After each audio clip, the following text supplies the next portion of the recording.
500 grams of octane is reacted with oxygen. Calculate the mass of CO2 produced. So I underlined 500 grams of octane because that's what you start with, and you have to find CO2. So we need to concentrate on octane, which is this, and CO2. So it's the pink underlines right here.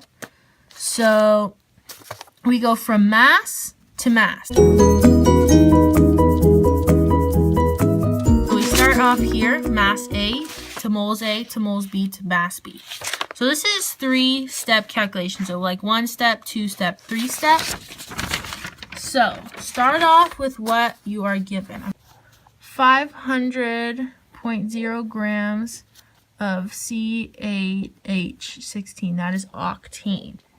So we have to, that is mass A. So we have to go to moles A using the triangle. So we have to divide by the molar mass.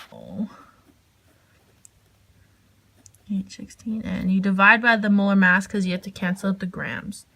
So the molar mass is 112 grams of C8H16.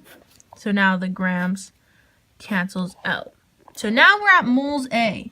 So now I have to go to moles B using the mole ratio. So this goes back to these underlines. So there's 8 moles of CO2 and 1 mole of this, of octane. So you put the octane in the bottom so it cancels out. 1 mole C8H16. And there is 8 moles of CO2. So now this cancels out. We're almost there. So now we're at moles B. So now I have to go to mass B. So 44.0 grams. This is the molar mass, again, using the triangles. Divide by mole CO2. So now they're canceled out. So you see how like the cancellation of unit is what guides me. And then this equal, and there you go.